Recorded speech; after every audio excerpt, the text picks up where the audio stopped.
How's it going, guys? Cody, guys, back again with some more news. This time it's a paedophile that's been jailed from a paedophile family, guys. This is just proper inbred, guys. Just listen to this story, man. Right, headline reads, final paedophile from vile abuse family jailed in one of the worst cases police have ever seen. It's a white guy. He's called Nathan Potts, guys. That's him. I'll be sure to put a picture at the start of the video. That's him. You know what I mean? Looks like a wrong one, doesn't it? Right. The sick Potts family disgusting litany of offences spanned 3 decades and was described as one of the worst cases of systematic and horrifying child sexual abuse.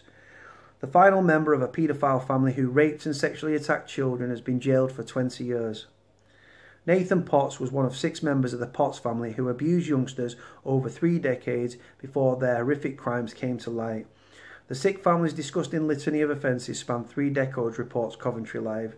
They were described by West Midlands Police lead investigating officer as one of the worst cases of systematic and horrifying child sexual abuse they had ever seen.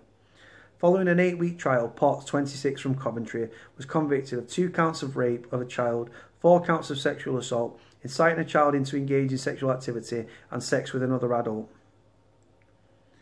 He was due to be sentenced early this month, but sentencing for the hearing was removed from the court listing the day before it was due to take place. 5 other members of the Potts family have already learned their fate and are now serving time behind bars. Nathan's brother Joshua Potts was sentenced to 16 years in prison with an extended licence to run for 8 years after pleading guilty to multiple counts of rape, sexual assault against children. Meanwhile, their half-brother Anthony Potts, who was subject to an original report of abuse back to 1989, that never made it to court, was finally brought to justice for his crimes.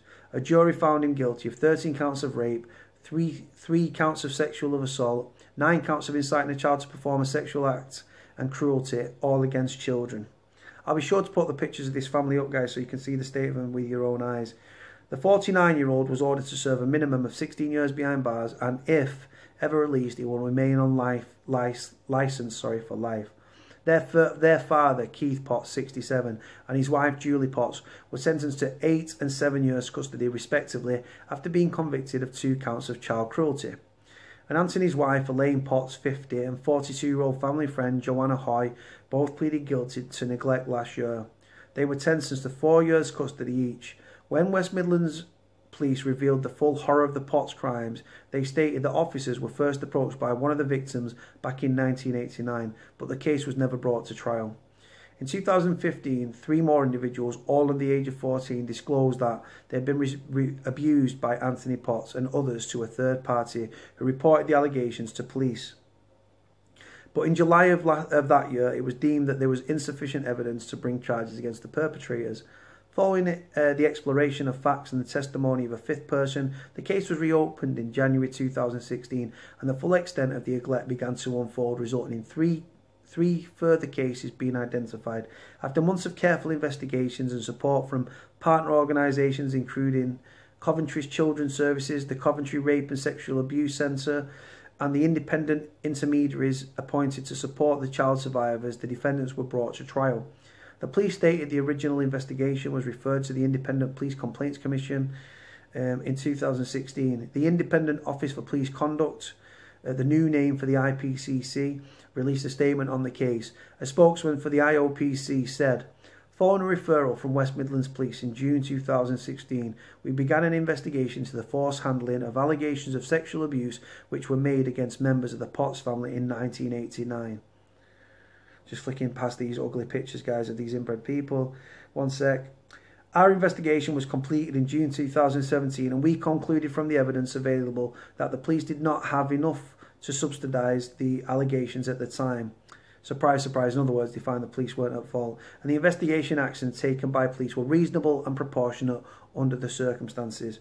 The IOPCC, guys, is the former police officers involved in investigating current police officers, and surprise, surprise, they wipe their own ass. It's like asking Al Capone to investigate the mafia when Al Capone was alive. In our view, there was no indication that anyone serving with the police had behaved in a manner that would justify disciplinary proceedings. Corruption. Speaking in the aftermath of the other abusers being sentenced, Detective Sergeant Rachel Gregory, one of the leading investigators in the case, spoke about her admiration for the 11 victims who bravely stepped forward. She said, "They've been amazing. They've been the stars of the show. They've been amazingly brave, and there were special measures in court for such victims as giving evidence via video link, but that does not take away from it being a very, very harrowing experience." She also urged any victims of any sort of abuse to come forward to police, no matter when the offences took place.